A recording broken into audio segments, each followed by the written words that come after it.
রাধা বল্লভ শ্রী হরিবংশ। কেমন আছো সবাই? আশা করছি খুব ভালো আছো। আমিও খুব ভালো আছি শ্রীজির কৃপায়। তো লাস্ট 2-3টে যে ব্লগ দিয়েছিলাম সেখানে তোমরা অনেক কিছু কোশ্চেন করেছিলে, তো অনেক কোশ্চেন হয়েছে দেখলাম। আমার কাছে টোটাল 28টা স্ক্রিনশট রয়েছে, ঠিক আছে। তো যাই হোক, একটা ভিডিওতে যদি কভার করা পসিবল হয় আমি করে দেব। আমি আগেই বললাম, যেহেতু আমার শরীরটা ভালো না, আমি সেবার কাজ করছি না, ওই জন্য একটু সময় পেয়েছি।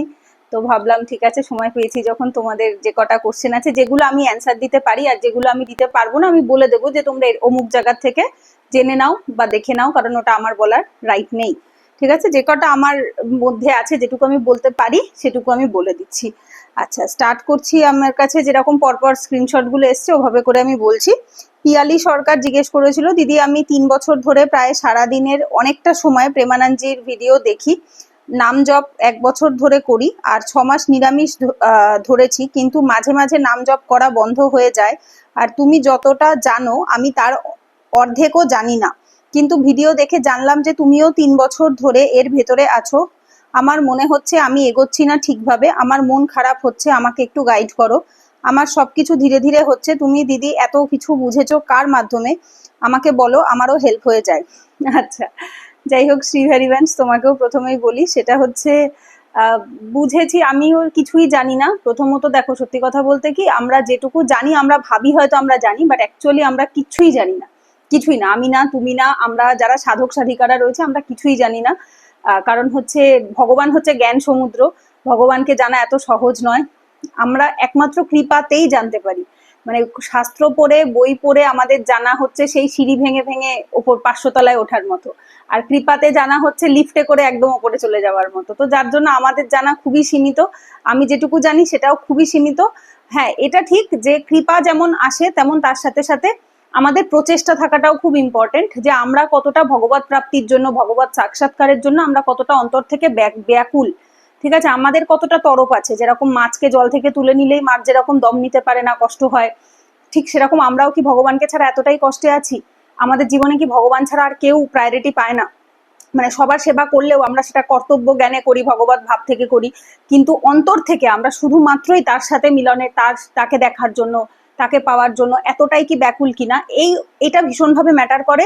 যতটা চাহিদা, মানে আমাদের ভেতরের লালসা, মহারাজজি বলেন, প্রেমানন্দ মহারাজজি বলেন যে আমাদের ভেতরের ভগবত সাক্ষাৎকারের, ভগবত প্রাপ্তির যে লালসা, আমাদের এই খারাপ লালসাগুলোকে সরিয়ে রেখে ভগবত সাক্ষাৎকারের আধ্যাত্মিক লালসা যত বেশি স্ট্রং হয় তত আমরা এগোই তাড়াতাড়ি। তো আমি যখন আধ্যাত্মিকতায় বিগত 3 বছর আগে আসি, তার আগে আমি জীবনে অনেক ঘাত প্রতিঘাত খেয়ে তারপরে এখানে এসেছি। মানে আমি সবকিছু করে দেখেছি, কোথাও কিছুতে শান্তি নেই। এমনকি আমি কৃষ্ণের চরণে আসার পরেও আমি শান্তি পাইনি। তারপর আমি রাধাচরণ পাই। আমি রাধাচরণ পাওয়ার পরেও আমার মনে হতো যেন আমার কিছু একটা নেই, আমার ভেতরে কিছু একটা খালি। তখন আমি গুরু কৃপা পাই। গুরু কৃপা পাওয়ার পরেও আমার ভেতরে যেন মনে হতো যেন আমার ভেতরে কিছু একটা নেই, কিছু একটা নেই। আমার আর একটা কিছু লাগবে, সেটা হচ্ছে ভগবত সাক্ষাৎকার। আমি ভগবানকে সামনে দেখতে চাই, আমি ভগবানের সাথে কথা বলতে চাই। তো এই যে একটার পর একটা চাহিদা, মানে মহারাজজি বলে সৎসঙ্গে যে আমরা যদি সন্তুষ্ট হয়ে যাই সহজে, যেটুকু করছি তাতেই যদি আমরা মনে করি যেন আমরা খুশি, তাহলে ভগবান ওইটুকুই দিয়ে দেয়, ওর থেকে বেশি আর এগোয় না। কিন্তু যদি ভগবান দেখে যে এ আমাকে জানার পরেও সন্তুষ্ট হচ্ছে না, এ আমাকে দেখতে চায় আমার কাছে, মানে যদি সে মানে এই জন্মে ভগবত প্রাপ্তি করতে চায় এটুকুও না, সে এই জন্মে তাকে দেখতে চায়। তো এই যে ভাবটা আমাদের ভেতরে, যত ভগবানের প্রতি টান যত বেশি থাকবে, তাকে পাওয়ার যত আমাদের তরফ বেশি থাকবে, লালসা যত বেশি থাকবে ভগবানকে দেখার, ভগবানকে পাওয়ার, তত আমরা আস্তে আস্তে করে চেষ্টা, মানে ওই বলে না মানুষের প্রেমে কি না হয়, তো প্রেমে তো সবকিছুই হয়। প্রেমে তো মানুষ সেই বলে না, পালিয়ে গিয়ে বিয়ে করে নেয়, বাবা মাকে ধোকা দিয়ে দেয়। মানে প্রেমে সেই তো মা বলে, আমার মা ছোট থেকে বলতো, প্রেমে পিড়িত পেতনি লাগে, মানে পিড়িতে পেতনিও সুন্দর লাগে, এরকম একটা কথা আছে। তো মানে প্রেমে সবকিছু সম্ভব। তার মানে হচ্ছে যে প্রেম করবে, তো ভগবানকে প্রেম করতে হবে। তুমি যদি ভগবানকে ভালোবাসো, তুমি অটোমেটিক সবকিছু শিখে যাবে। মানে তার জন্য তোমার কারোর মাধ্যমের দরকার পড়ে না, কৃপাই যথেষ্ট। কৃপাই যথেষ্ট। হ্যাঁ, কৃপা 100 বার আসে, তারপর আমাদের প্রচেষ্টা। কৃপার সাথে সাথে আমাদের প্রচেষ্টা। আমি জানলাম শুনলাম তাহলে বসে থাকলে হবে না। আর একটা জিনিস বলতে পারো, আমি ভগবত গীতাকে খুব মানি এবং শুধু বই হিসাবে মানে মানে আমাদের ধর্মগ্রন্থ হিসাবে পড়া তা নয়, আমি ভগবদ্গীতার প্রতিটা ওয়ার্ড ভগবানের বলা বাণী আমি বরাবরই মেনে এসেছি বিগত 3 বছর ধরেই। যখন থেকে আমি প্রথম গীতা মানে আমার মানে আধ্যাত্মিকতায় আসা স্টার্ট হয় গীতা ভগবদ্গীতার হাত ধরে। তো যার জন্য আমার বরাবরই মনে হতো আমি গীতার বাণী মানবো, ভগবানের বাণী মেনে চলবো। ইভেন এখনো আমি মহারাজজির বাণী মেনে চলাটাতে বেশি প্রেফার করি। আমি কতটা ওনার ভিডিও দেখলাম সেটা বড় কথা না, আমি যদি আজ থেকে 6 মাস আগে 1 বছর আগে ওনার কোনো একটা ভিডিও দেখি উনি যদি একটা শব্দ বলে থাকে সেটা মেনে চলার চেষ্টা করি। তো মানে সন্ত বাণীতে ভগবানের বাণীতে মেনে চলা, জীবনটাকে সেই গুরু আজ্ঞাতে রাখা, ভগবানের আজ্ঞাতে রাখা যদি রাখো, আস্তে আস্তে দেখবে তুমিও পারছো করতে। আর এটা তুমি ভালো পথে রয়েছো না, তুমি 6 মাস হয়েছে নিরামিষ খাচ্ছ। হ্যাঁ, আর একটা জিনিস, আমি নিরামিষ খাওয়া ধরেছি আজ থেকে 3 বছর আগে, ঠিক আছে। আর প্রসাদ ভোজি হয়েছিল প্রায় আজ থেকে 2.5 বছর আগে। তো প্রসাদের, মহাপ্রসাদের ভীষণ মাহাত্ম্য আছে। তোমার যদি যেরকম ভোজন হবে সেরকমই ভজন হবে। তো যার জন্য জয়সি আন বৈসি মান মহারাজজি বলেন। তো যার জন্য আমি যেহেতু 2023 সেপ্টেম্বর মাস থেকে প্রসাদ পেতে শুরু করেছি এবং নিরামিষ খাই তারও আরো 6 মাস আগে থাকতে, আমি যবে থেকে কৃষ্ণকে জানতে শুরু করি আমি তবে থেকে নিরামিষ খাই। এবং তার অনেক আগে থেকে 18 বছর বয়স থেকে আমি মাংস ডিম খেতাম না, শুধু মাছ খেতাম। মাঝখানে 1 বছর খেয়েছিলাম, যেগুলো তোমরা হয়তো আগে এই চ্যানেলেরই ভিডিওতে জেনেছো বা জানো অনেকেই, যারা আমার পুরনো সাবস্ক্রাইবার পুরনো ভিউয়ার্স তারা জানে। তো আর আধ্যাত্মিকতা বলতে পারো। আর এছাড়া আমি যোগা শিখতাম, যোগা টিচার্স ট্রেনিং কমপ্লিট করেছিলাম, যার জন্য আমার স্পিরিচুয়ালিটির সাথে আমি অনেক বছর ধরে পরিচিত। অনেক বছর ধরে আমি ছোট থেকে ওম নম শিবায় জব করতাম, ছোট থেকে, অনেক ছোট থেকে, মানে 3-4 বছর 5 বছর বয়স থেকে ওম নম শিবায় জব করতাম। মহামৃত্যুঞ্জয় মন্ত্র জপ করা, গায়ত্রী মন্ত্র করা, এগুলো আমাদের যোগা ক্লাসে করাতো। হয়তো না বুঝেই করতাম, হয়তো করা উচিত নয়, এখন সেটা বুঝি, মানে গুরু ছাড়া ওভাবে মন্ত্র জপ করা উচিত নয়, কিন্তু তখন করেছি, বুঝে বা না বুঝে যেভাবেই হোক করেছি। আর তুমি যদি সেই জেনে বা না জেনে অমৃত পান করো তো তোমার তো অবভিয়াসলি ভালো হবেই, আর জেনে বুঝে না বিষ পান করলেও তোমার খারাপ হবে। তো ব্যাপারটা এরকমই। আরেকটা জিনিস, শরণাগতি ইজ ভেরি ইম্পর্টেন্ট। যদি তুমি ফুললি সারেন্ডার হও যে আমার তুমি ছাড়া আর কেউ নেই, তখন সে তোমাকে সব জানিয়ে দেবে। আমার জীবনে যেটা হয়েছে। আর আমার জীবনে আর একটা জিনিস, সেটা হচ্ছে আমার আশেপাশে হয়তো সবাই আছে, তোমরা হয়তো দেখো দিদির জীবনে সবাই আছে, বাট অ্যাকচুয়ালি দিদির জীবনে কেউ নেই ভগবান ছাড়া। কারণ আমি তোমাদের সাথে এমন কিছু শেয়ার করি না কখনো কোনো ভিডিওতে যেটার মাধ্যমে কোনো নেগেটিভ ভাইবস যায় বা কিছু, আমি কখনো সেটা মানে আমার করা প্রেফার করি না। বাট আমার জীবনে ভগবান ছাড়া আর ভগবানের কিছু সিলেক্টেড ভক্ত ছাড়া আমার জীবনে কেউ নেই।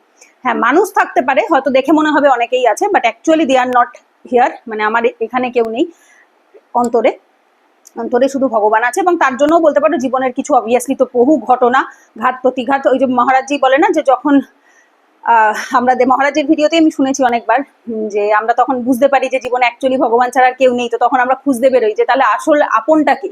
তো আজ থেকে 3 বছর 2 বছর 4 বছর আগেই আমার জীবনে এরকম অনেক ঘটনা ঘটেছে যেখান থেকে আমি বুঝেছি আপন অ্যাকচুয়ালি ভগবান ছাড়া কেউ নয়। আগে তাকে শুধু ভগবান টার্মে বলতাম, ছোট থেকে বলতাম ভগবান ছাড়া কেউ আপন হয় না, এই কথাটা আমি বহু ছোট থেকে বলি, কিন্তু এই ভগবান যে কে সেটা জানতাম না। তো এখন যেমন জানি শ্রীজি লালজু ভগবান, তো এই জিনিসটা তার আগে অব্দি আমি জানতাম না, মানে বিগত 3 বছরের আগে।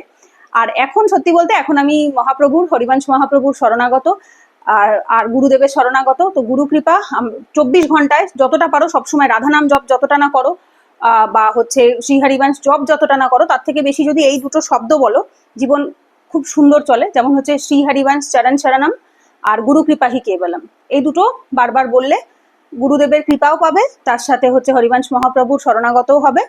তো তখন ভক্তি, শরণাগতের ভক্তি এমনিই বাড়ে, আর তাতে আমাদের কোনো হাত থাকে না, এটা আমাদের কোনো যোগ্যতা নেই, আমরা শুধু শরণাগত ব্যাস। মানে সেই পুলিশ বন্দুক নিলে যেটা সামনে আনলে যেরকম হাত তুলে দেয় যে আমি কিচ্ছু করিনি আমায় বাঁচাও, তো সেরকম আমরাও হাত তুলে দিয়েছি, হাত তুলে দিয়ে বলেছি শরণাগত বাঁচিয়ে দাও।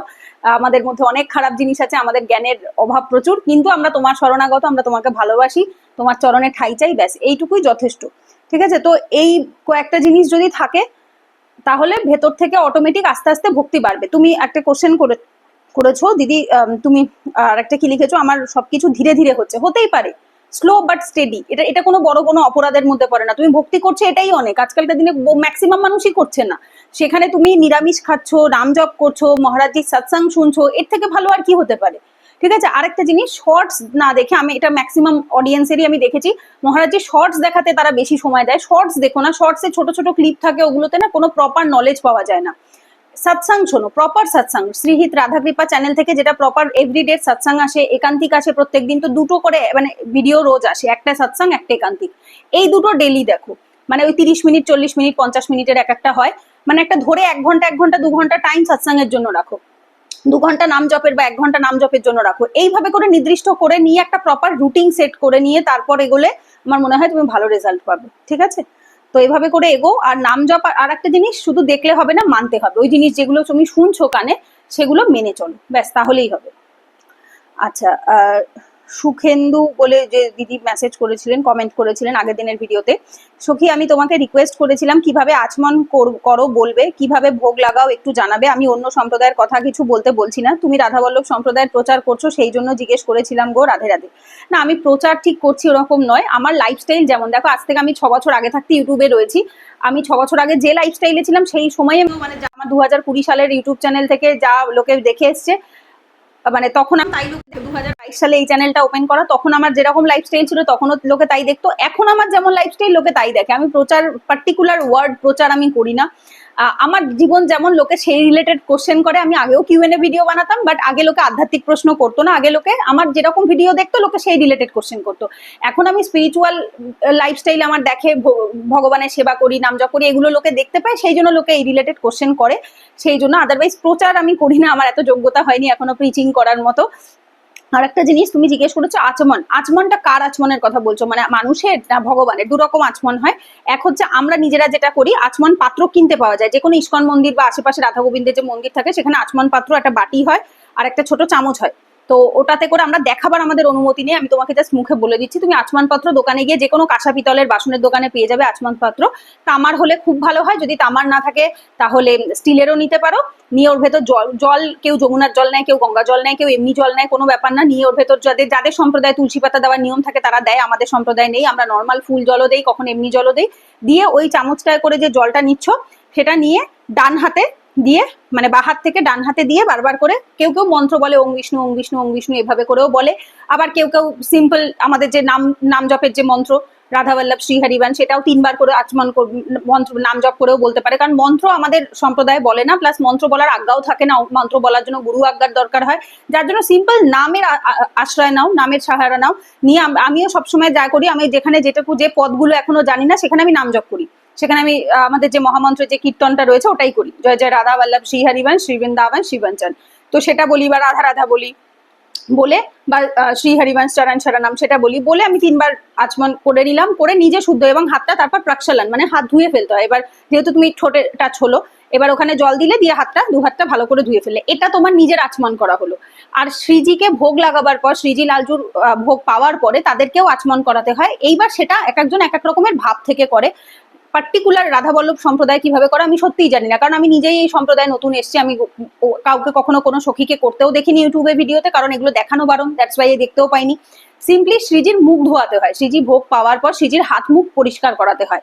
এইবার কেউ হাতে বাটিতে জল নিয়ে ভালো করে মুখটা মুছিয়ে দিয়ে, হাতটা মুছিয়ে দিয়ে, রুমাল দিয়ে মুছিয়ে দিলেও শ্রীজির আচমন হয়ে যায়। বা ওই আর একটা আলাদা আচমন পাত্রেই তুমি জল নিয়ে শ্রীজির মুখের সামনে ধরলে, শ্রীজি মুখ কুলকুচ করে কুল্লা করে একটা বাটিতে ফেললো, সেটা তুমি ভাব থেকে যে শ্রীজি মুখ ধুচ্ছে, তারপর তুমি একটা রুমাল দিয়ে মুখ মুছিয়ে দিলে, হাত মুছিয়ে দিলে, ওটাকে শ্রীজির আচমন করানো বলে। শ্রীজি ভোগ পাওয়ার পর ওই আচমনটা শ্রীজিকে লালজুকে করাতে হয়, ঠিক আছে? তো এইটাই যা। তো আচমন আমাদেরও ওই শুদ্ধিকরণের জন্য করানো হয়, ভগবানেরও ভোগ পাওয়ার পরে তার মুখ হাত এগুলো ধুয়ে দিতে হয়। যেমন আমি এটা 3 বছর আগে থাকতে আমি এটা জানতাম না, যেরকম আচমন করাবার এরকম ভগবানের মানে কোনো ইয়ে হয়। আমি সিম্পল ভাব থেকে করি।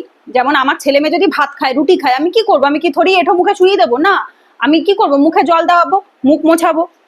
আমার দিদিদের ছেলেমেয়েরা ছোট ছোট, ওদেরকে আমি যা দেখেছি তাই করে, আমিও সেম তাই করি। আমার গোপলা বাবা মাম্মামদেরও তাই করি, জল দিয়ে মুখ মুছিয়ে দিই, হাত মুছিয়ে দিই, রুমাল দিয়ে হাত মুখটা মুছিয়ে দিলাম, ব্যাস। গরম রাত্রিবেলা ঘুম পাড়াবার সময় চোখ হাত পা মুখে জল দিয়ে দিলাম। এইবার দেখো, আমি একটা জিনিস তোমাদের বলি, ভগবান না মানে এগুলো কিছু পাওয়ার অপেক্ষা করে না, ভগবান পুরোটা মানে ভাবের ভুখা।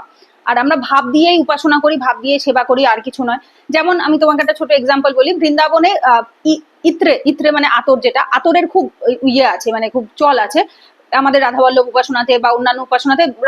শ্রীজি লালজুর দেহতে, মুখে, গালে, আমি অনেক মাতাজিদের, অনেক সখীদের দেখেছি যে তারা ইত্রে লাগায় খুব, মানে ওই গালে বা মুখে। এবার সত্যি কথা বলতে এটা আমার ভাবে আসে না, আমি জামায় দেই, আমি জামা কাপড়ে দেই, বাট আমি কোনোদিনও গায়ে মুখে ডিরেক্ট আমি আতর লাগাতে পারি না। আমার মনে হয় আমি আমার ছেলে মেয়েকে তো কোনোদিনও মুখে গায়ে আতর লাগাই না, আমি নিজে কখনো মুখে গালে আমি কখনো আতর লাগাই না। কারণ মানে এমনি শ্রীজি এত সুকুমারী, এত কোমল, তো শ্রীজির আমার মনে হয় যে মুখে যদি লাগাই, তারপর যদি শ্রীজির গালটা জলে, যদি অস্বস্তি হয়, আমি সিম্পল ঘুমাবার আগে কি করি, আমি মুখটা জল দিয়ে ভালো করে ধুই, হাত পা মুখ ভালো করে জল দিয়ে ধুই। আমি কি করে, জল দিয়ে রুমাল ভিজিয়ে ভিজিয়ে হাত পা মুছিয়ে দিই, দিয়ে শোয়াই। তো অ্যাকচুয়ালি কি হয়, এটা সম্পূর্ণ ভাবের বিষয়। যে আমরা যেরকম লাইফস্টাইল নিজেরা করি, যে আমার সন্তানকে আমি ঠিক যে যতটা ভালোবাসা, যতটা ভাবে যেরকম ভাবে আমি রাখবো, আমি সেরকম ভাবে সৃজি লালজুর সাথেও সেম জিনিসটাই করবো। তো তোমার যেরকম ভাব আছে তুমি সৃজি লালজুকে সেম পদ্ধতিতে আচমন করাতে পারো, আর নিজের আচমনও ওভাবেই করতে পারো। এটাতে এমন কোনো বড় কিছু বিষয় নয়, জাস্ট নিজেকে শুদ্ধিকরণ করা, আর কিছু না। আর ভোগ কিভাবে লাগায় দেখো, ভোগ লাগানোটা মুখে বলতে পারবো। তুমি আমাদের রাধাবল্লভ সম্প্রদায়ের একটা বই হয় অষ্টায়াম সেবা, ঠিক আছে, অষ্টায়াম সেবার একটা বই আছে, এটা রাধা কেলি কুঞ্জে পাবে বা অনলাইনেও পেয়ে যাবে, বা আমাদের যে বইটা রয়েছে না, হিচ্চরা সিজি, তারপর রাধা সুধানিধিজি, তারপর সেবাক বাণীজু, এতে একসাথে করে যে একটা মোটা বই রয়েছে, সিঙ্গেল বই, যে বইটার বাংলা ভার্সন বেরিয়েছে, ইংলিশ ভার্সন বেরিয়েছে, আমি আগের দিনের ভিডিওটাতেই বলছিলাম, ওই ভিডিওটার মধ্যে অষ্টায়াম রয়েছে, ইয়ামুনা অষ্টকম রয়েছে, অষ্টায়াম সেবা রয়েছে, ব্যাহুলা রয়েছে, এই টাইপের অনেক জিনিসই রয়েছে। শুধু হিচ্চরা সিজি রয়েছে তা নয়, তার সাথে সাথে আরো অন্যান্য যে পার্টিকুলার জিনিসগুলো সেগুলোও আছে। স্পেশালি অষ্টায়াম সেবা খুব ডিটেলে আছে।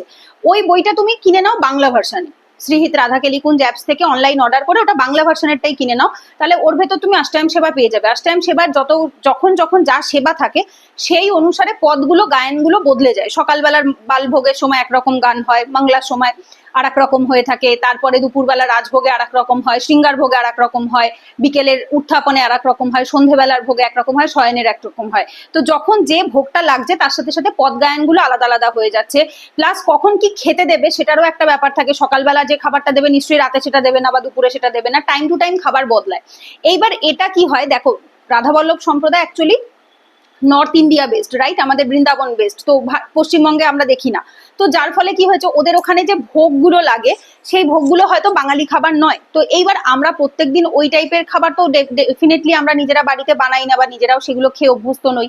তো যার ফলে কি হয়, ওনারা যে টাইপের ভোগ লাগান হয়তো ডেলি আমরা সেই টাইপের ভোগ নাও বানাতে পারি। আমরা যেরকম ধরনের এখানে খেয়ে অভ্যস্ত, এখানকে পশ্চিমবঙ্গে যে ধরনের সবজি বা লোকাল যে জিনিস পাওয়া যায়, আমরা হয়তো সেই জিনিসটাই ভগবানকে ভোগ লাগাচ্ছি। তো অ্যাকচুয়ালি নট নেসেসারি যে সবই সেম হবে না। মানে সৃজি লালজু যদি একই ভোগ সব জায়গায় পায় তাহলে নতুনত্বটা কি রইলো না। তো এক একজনের কাছে, নর্থ ইন্ডিয়ার কাছে একরকম পাবে, পশ্চিমবঙ্গের ভক্তদের কাছে আর এক রকম পাবে, সাউথ ইন্ডিয়ার ভক্তদের কাছে আর এক রকম পাবে।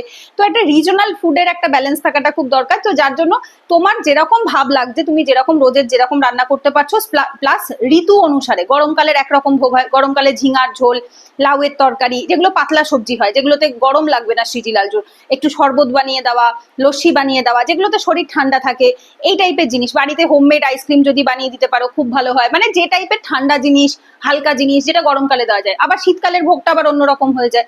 তো ঋতু অনুসারে, সময় অনুসারে এবং এই অনুসারে তুমি তোমার নিজের ভাব থেকে তুমি ভোগ দিতে পারো। এছাড়া অষ্টায়াম সেবার বইয়ের মধ্যে স্পষ্টভাবে কখন কি ধরনের ভোগ লাগে সেগুলো, মানে যে পদ গায়নগুলো থাকে তার মধ্যেও মেনশন থাকে যে এই ভোগ সৃজি পাচ্ছে, ঠিক আছে। তো তুমি 2-3 রকমের ভোগ তুমি নিজের বাড়িতে বানালে, আর তার সাথে বাকিটা তুমি মানসিক ভাবে সেবা দিলে। এটা মহারাজজি বলেন, মহারাজজি সৎসঙ্গ দেখলে এমনি এগুলো জানতে পারবে যে আমরা মানসিক সেবা দিতে পারি, যে বাকি 5-7 রকম আমি মানসিক ভাবে দিলাম। ওখানে লেখা রয়েছে ক্ষীর, পুরি, কারি চাওয়াল, মেবা, এগুলো ওখানে স্পষ্টভাবে লেখা আছে, এগুলো সৃজি লালজুর ফেভারিট, খুব পছন্দ করে।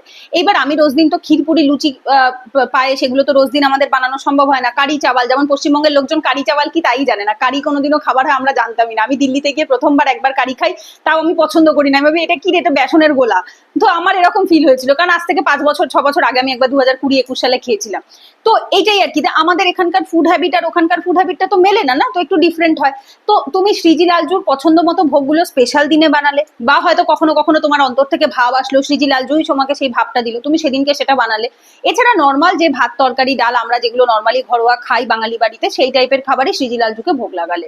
আর বাকিটা তুমি মানসিক ভাবে লাগালে, যে আমি তোমাকে ডাল তরকারি ভাত করে দিলাম, আর তার সাথে বাকিটা আমি মানে চোখ বন্ধ করে মানসিক ভাবে অনুভব করছি যে তোমাকে আমি লুচি দিয়ে পায়েস পাওয়াচ্ছি, আমি তোমাকে ক্ষীর, কারি চাওয়াল পাওয়াচ্ছি, তারপর এটাকে কি বলে, আরবি, আরবি মানে হচ্ছে কচু, মুখী কচু সৃজির খুব পছন্দের, তো আমি তোমাকে আরবি সবজি পাওয়াচ্ছি। এইভাবে করে মানসিক ভাবেও সেবা দিতে পারো, ঠিক আছে। আর ভোগ দেওয়া সিম্পলি হচ্ছে ঘন্টা বাজানো, আর যে পদ গায়নটা চলবে সেটা তোমার মুখে চলবে, আর যদি মুখস্থ না হয় বই দেখে দেখে পড়বে।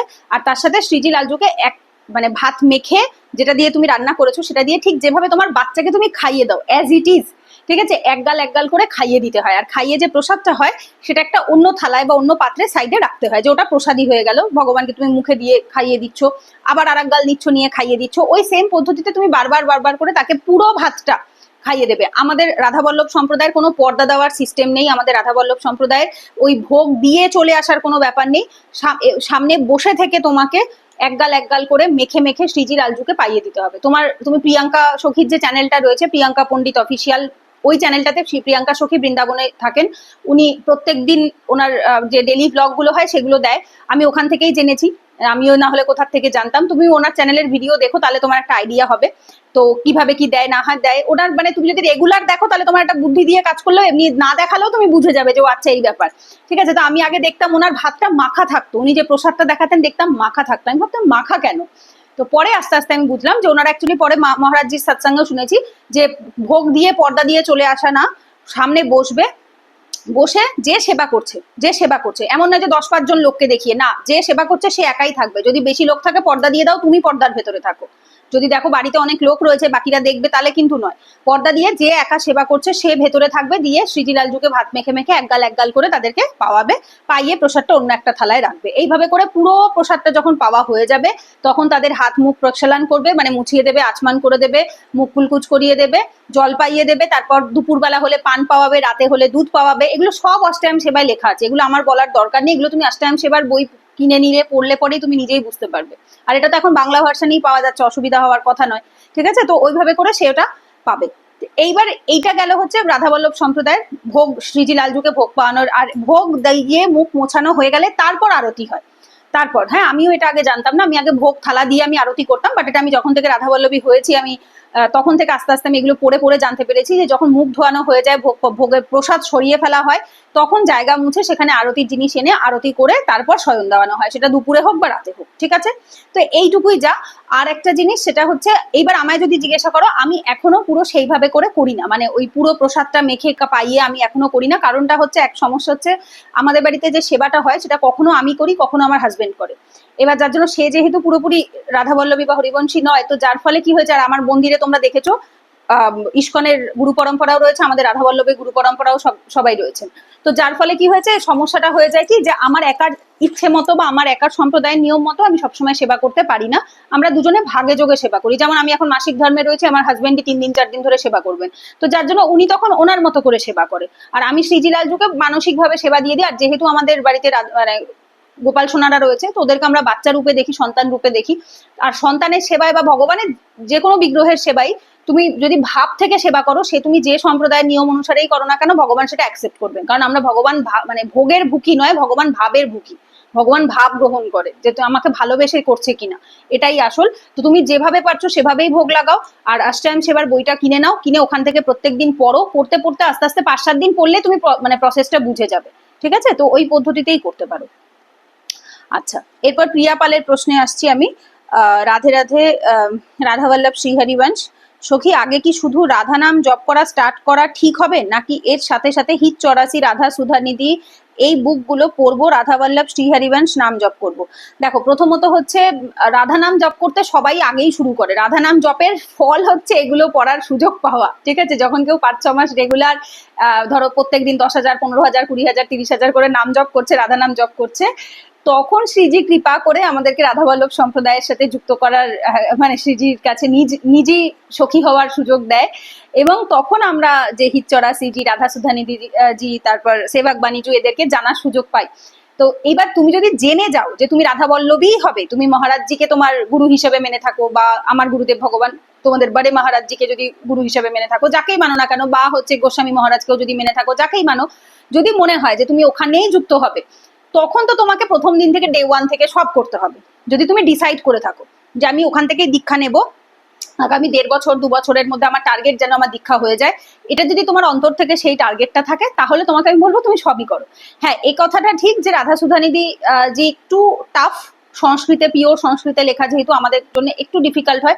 আদারওয়াইজ হিত 84 জি, সেবক বাণীজু মোটামুটি আমরা পড়তে পারি, আমাদের মতো অধমরাও পড়তে পারে গুরু কৃপাতে। তো যার জন্য একটু চেষ্টা করবে। আমি যেটা করি, আমি রাধা সুধানিধি জি কানে শুনি, সেবাক বাণীজু আর হিচ্চরাসিজি কানেও শুনি প্লাস নিজেও মুখেও পড়ি। তো এইটাই যা, তো তোমার যেটাতে সুবিধা হয় আস্তে আস্তে চেষ্টা করতে পারো, স্পেশালি যদি কেউ মানে প্রথমে একসাথে এত কিছু শুরু করতে না পারে, আর এর সাথে আরো অনেক কিছু করতে হয়, নিত্যপাঠ রসোপাসনা আছে, আরো অনেক কিছু আছে, সেগুলোও করতে হয়। বাট যাই হোক, যদি কিছু করতে না পারো অ্যাটলিস্ট সেবাক বাণীজু দিয়ে স্টার্ট করো, রাধা নাম জপ, আর তার সাথে রাধা বল্লভ শ্রীহরিবংশ তো করতেই হবে। মহাপ্রভুর কৃপা ছাড়া কেউ এখানে এক মুহূর্তও টিকতে পারবে না, এক মুহূর্তও না। মহাপ্রভু যদি কৃপা করে, মহাপ্রভু যদি প্রতি শরণাগতি ভাব আসে যে আমার হরি মানে মেরে তো ওই যে কথায় ইয়ে বলে না, মীরাবাই বলে না, মেরে তো সে গিরিধার গোপাল দুষ্ট না কই, তো এই ভাবটা, এই প্রেম ভাবটা যদি মহাপ্রভুর প্রতি চলে আসে না, যে মেরে তো সির্ফ হরিবংশ মহাপ্রভু দুষ্ট না কই, তো তখন ভক্তি অনেক অনেক বেড়ে যায়, গুরু কৃপাতে, সন্ত কৃপাতে, মহাপ্রভুর কৃপাতে অনেক বাড়ে। তো যার ফলে তোমাকে মহাপ্রভুর চরণাশ্রয় করতেই হবে। আর আচার্য কৃপা ছাড়া কোনোদিনও সম্প্রদায় যুক্ত হওয়া যায় না। আর হচ্ছে তার সাথে রাধাবল্লভ শ্রীহরিবংশ তো অবশ্যই জপ করতে হবে, সারাটা দিন মন থেকে অন্তর থেকে বলতে হবে শ্রীহরিবংশ চরণ শরণাম, শ্রীহরিবংশ চরণ শরণাম, শ্রীহরিবংশ চরণ শরণাম। যতবার পারবে ততবার বলবে। তো যত বেশি বলবে, গুরু কৃপা হি কেবলম, যত বলবে গুরুদেবের কৃপা, আচার্যের কৃপা পাবে। গুরু আচার্য আগে, ইষ্ট পরে। গুরু আচার্য সবার আগে, তারপর ইষ্ট। ইষ্ট 3 নাম্বারের, হ্যাঁ। আচার্য সবার আগে, যে সম্প্রদায় দিয়েছে, তারপর গুরুদেব, তারপরে হচ্ছে ইষ্ট। এটা ভাব, আমার ভাব থেকে আমি বললাম, এটা কোনো আমি শাস্ত্র পড়ে জানিনি, এটা আমার ভাব যে আচার্য সবার আগে, তিনি না আসলে আমাদের সম্প্রদায় শুরু হতো না, সম্প্রদায়ের আমরা জানতেও পারতাম না। এবং সে গুরুদেব যে হাত ধরে আমাকে আচার্যের চরণে নিয়ে গেছে, ইষ্টের চরণে নিয়ে গেছে, সে। আর ইষ্ট হচ্ছে তারপরে। ইভেন মহারাজজি সৎসঙ্গে উনিও বলে যে গুরুদেব পেহলে, दूसरे बाद में श्रीजी, श्रीजी बाद में, पहले गुरुदेव भगवान। তো গুরুদেব ভগবান সবার আগে, ঠিক আছে। তো যাই হোক, রাধাবল্লভ শ্রীহরিবংশ তো অবশ্যই জপ করতে হবে। আর আর একটা জিনিস, যেহেতু আমাদের এখনো দীক্ষা হয়নি, আমরা গুরু মন্ত্র পাইনি, নিজি মন্ত্র পাইনি, সো দ্যাটস ওয়াই আমরা গুরুদেবকে কিভাবে সন্তুষ্ট করতে পারি, যদি আমরা আচার্যের শরণাগত হই, তবে গুরুদেব সন্তুষ্ট হয়ে আমাদের নিজি মন্ত্র দেবেন। তো এগুলো একসাথে তো অবশ্যই দীক্ষার প্রসেসে থাকলে একসাথে সব করতে হয়, ঠিক আছে। আর যদি তুমি মনে করো যে না, আমি সিম্পল আস্তে আস্তে শুরু করছি, আমার টার্গেট 5-6 বছর বাদে আমার দীক্ষা পেলেও অসুবিধা নেই, তো সেক্ষেত্রে তুমি এখন রাধা নাম দিয়ে শুরু করতে পারো। 2 মাস 3 মাস রাধা নাম জপ করতে করতে প্রার্থনা করতে পারো শ্রীজির কাছে, যাতে আমাকেও আচার্য চরণে মন স্থায়ী করে এবং আমিও যাতে কৃপা পাই, এটা প্রার্থনার মাধ্যমে চলে আসে। আচ্ছা, টিয়া লিখেছিল, তুমি কি প্রপার ঘুমাচ্ছ না দিদি, চোখগুলো বসে গেছে। না, আগের দিনের ব্লগটা আমি বলেছি, ওটা কারেন্ট ছিল না, আমার রেস্ট হয়নি, সেই জন্য আমাকে ওরকম লাগছিল। এখনো কি দিদিকে ওরকম লাগছে, চোখ বসে গেছে? হতে পারে। দেখো, আগের থেকে তো ঘুম 100 বার কমেছে, বিকজ ঘুম আমাদের কমাতেই হবে। ঘুম প্রমাদের মধ্যে আসে, মানে নিদ্রা প্রমাদের মধ্যে আসে, অলসতা প্রমাদ, এগুলো মানে আমাদের ভজনের জন্য খুবই খারাপ। তো সেই হিসেবে ঘুম তো আগের থেকে অনেক কমিয়েছি, শ্রীজির কৃপাতে কমে গেছে। আগে অনেক বেলা অবধি পড়ে পড়ে ঘুমাতাম, এখন সেই ব্যাপারটা নেই। এখন যেহেতু অষ্টআয়ন সেবাতে বেলা অবধি পড়ে ঘুমাবার ব্যাপার থাকে না। হ্যাঁ, কখনো কখনো হয়তো শরীর খারাপ থাকলে তখন হয়তো একটু লেট হয়, আদারওয়াইজ নর্মাল ডেতে আমরা চেষ্টা করি সকালবেলা উঠে, সকালবেলায় স্নান টান করে, মানে ভোর ভোর থাকতেই 5টা 5:30টায় উঠে যাওয়ার। তো এই জিনিসগুলো, যার ফলে ঘুম তো একটু কম হয়, সারাদিনের একটা খাটনি থাকে। বাট না, আমি মানসিকভাবে খুব ভালো আছি। শারীরিক যা হয় হোক, বাট আমি মানসিকভাবে শ্রীজির কৃপায় ভালো আছি।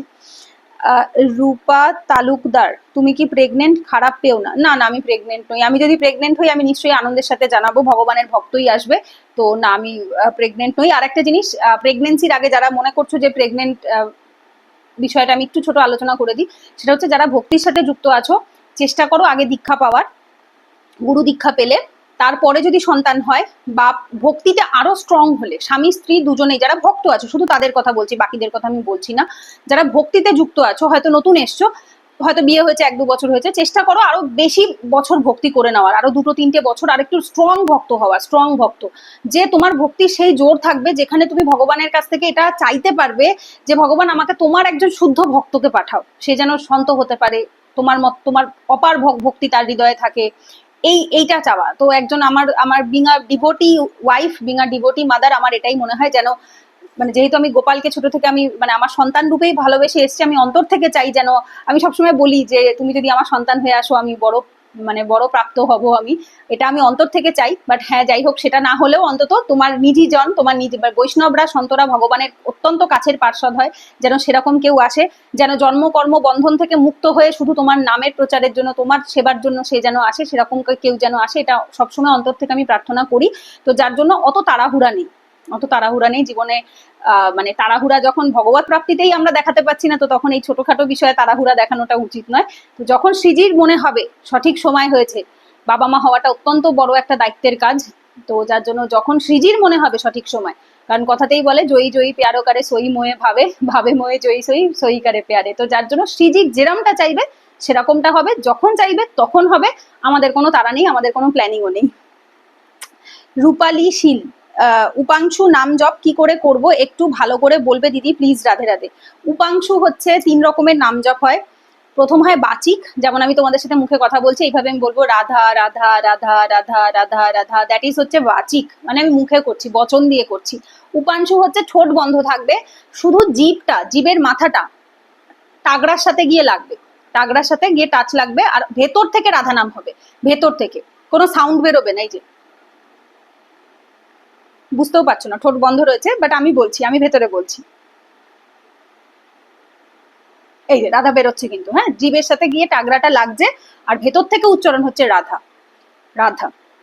ইভেন রাধা নামটা এমনই এত অপার সুন্দর নাম, পৃথিবীর সব থেকে সুন্দর নাম, যার জন্য এটা বলার জন্য তুমি যদি উচ্চারণও করো তাও তোমার ঠোঁট খোলার দরকার পড়ে না, রাধা। এইভাবে সুন্দর করে রাধা নাম, হাসতে হাসতে রাধা নাম জপ করা যায়, মুখ বন্ধ রেখে রাধা নাম জপ করা যায়, মুখ খুলে রেখে রাধা নাম জপ করা যায়, তুমি যে কোনো পদ্ধতিতে রাধা নাম জপ করতে পারো, ঠিক আছে। আর যদি শ্রীহরিবংশ নাম জপ করো তাহলেও,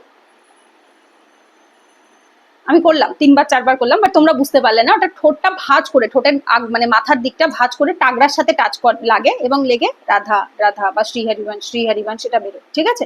আমার গুরুদেব ভগবান যেভাবে নাম জপ করে আমি সবসময় দেখি ওনার ভিডিওতে, উনি ঠিক ওইভাবে, কখনো হাতে না মালা না কাউন্টার ওসব ওনার দরকার পড়ে না, সাক্ষাৎ ভগবান, তো যার জন্য ওনার ওসবের দরকার পড়ে না, উনি খুব সুন্দর রূপাংশু নাম জপ করে, জাস্ট দেখেই বুঝতে পারবে যে টাগড়া ঠোঁটের এই গলার এই জায়গাটা একটু নড়বে, এখানটা একটুখানি নড়ে, আর ঠোঁটটা একটু নড়তে থাকে। তো এইটা হচ্ছে উপাংশু নাম জপ, যে আওয়াজ হবে না, বাচিক নয়, কিন্তু ঠোঁট নড়বে। আর তারপরে আসে হচ্ছে 3 নাম্বার স্টেজ, সেটা হচ্ছে মানসিক, যেখানে ঠোঁটও নড়বে না, জিভের মানে মাথাটাও নড়বে না, কিচ্ছু নড়বে না, চোখ বন্ধ করে জাস্ট চোখের সামনে আমি রাধা নাম লেখাটা দেখছি, আর বারবার করে রাধা রাধা, মুখ বন্ধ, জাস্ট চোখ বন্ধ, মনের ভেতরে রাধা রাধা চলছে, এটা মানসিক। এবার এটা আরো অনেক উচ্চ স্তরের উচ্চকোটির ভক্তদের জন্য, যেটা গুরুদেব ভগবানরা করেন, সন্ত মহাত্মারা করেন, আমাদের মতো মানুষের এখনই আমরা সেই জায়গায় পৌঁছইনি। হ্যাঁ, চেষ্টা 100 বার আমরা করতে পারি, কিন্তু বিষয়টা হয় কি, আমাদের মন এখন এতটাই চঞ্চল, আমরা হয়তো 2 মিনিট 5 মিনিট মানসিক করব, করার পর আমাদের মন অন্যদিকে চলে যাবে, এই ফুচকা খাই, এই চিপস খাই, এই বাইরে আমাকে এ বলছিল, ও আমাকে সে বলছিল, আমরা এইসব ভাবতে শুরু করি।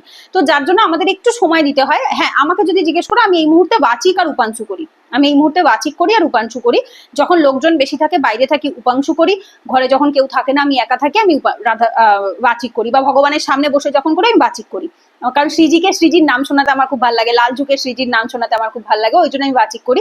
আর যদি লোকজন থাকে, বাইরে থাকি, বাইকে করে যাতায়াত করছি, তখন আমি উপাংশু করতে থাকি।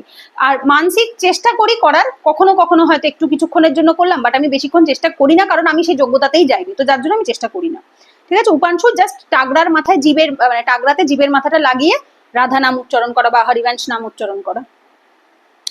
আচ্ছা, তারপর তিতলি লিখেছিলে, তিতলি পাল, দিদি তুমি হরিবংশী হওয়ার পর থেকে রেগুলারলি কোন কোন চ্যানেলগুলো ফলো করো, বা কোন চ্যানেল থেকে আমরা কি কি ইনফরমেশন পেতে পারি, এরকম একটা ভিডিও বানিও। আমি শুধু মহারাজজিদের সব চ্যানেল দেখি, আর আমার গুরুদেব ভগবানের এক শিষ্য আছেন, ওনার একটা ইউটিউব চ্যানেল আছে, শ্রী রাধা কল্পতরু, ঠিক আছে, শ্রী রাধা কল্পতরু, আমি ওনার চ্যানেলটা দেখে থাকি গুরুদেব ভগবানের ভিডিওর জন্য। আমি মেন গুরুদেব ভগবানের যেখানে যা আমি ভিডিও পাই সব চ্যানেলেই আমি দেখতে থাকি, আমি সার্চ করেও দেখতে থাকি, আমার রেগুলার দেখার একটা অভ্যাস হয়ে গেছে, আমি গুরুদেব ভগবানকে না দেখলে, ভিডিওর মাধ্যমেও না দেখলে আমার পেটের ভাত হজম হয় না।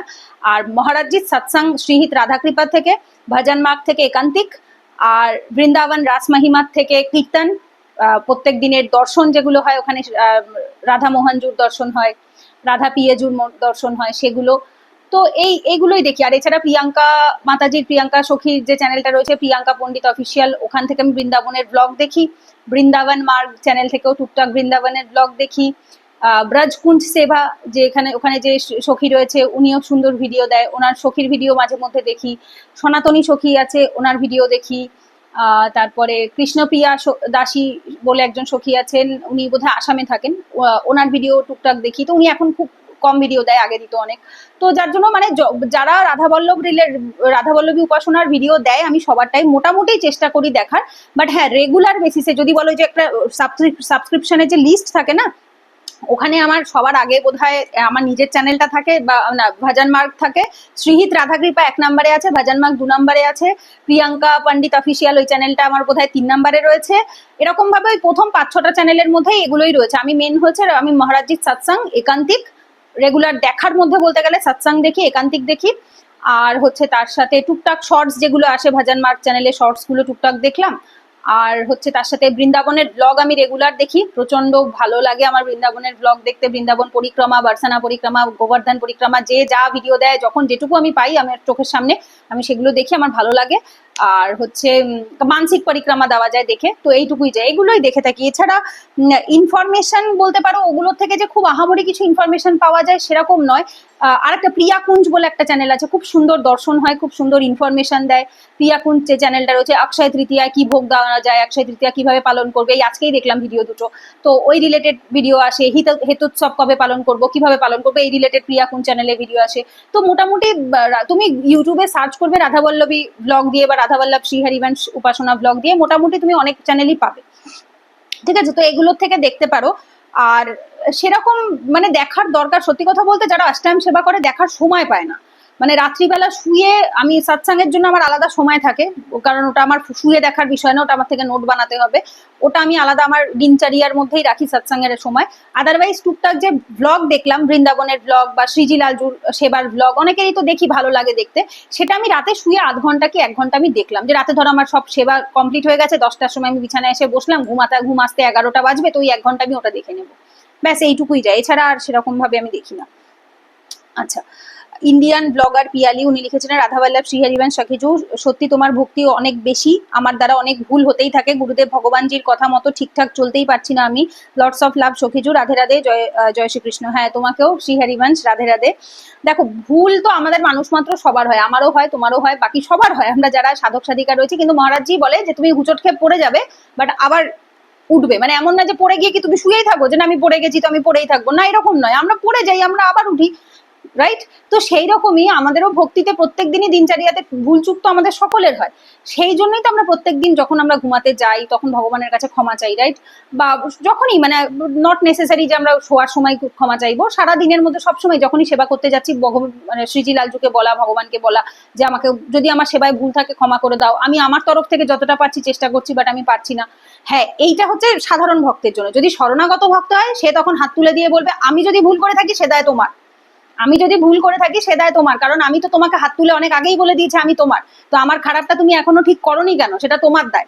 যদি বাচ্চা খারাপ হয় তার দায় বাবা মায়ের থাকে, তো বাচ্চা যদি খারাপ হবে তখন বাচ্চা বলবে না তুমি আমায় ছোট থেকে শাসন কেন করোনি, আমি তো সন্তান ছিলাম, আমি তো ছোট ছিলাম, তুমি তো আমাকে বকতে পারতে, তুমি তো আমাকে শাসন করে ঠিক করতে পারতে, তোমাকে তো আমি সেই অধিকার দিয়েছি।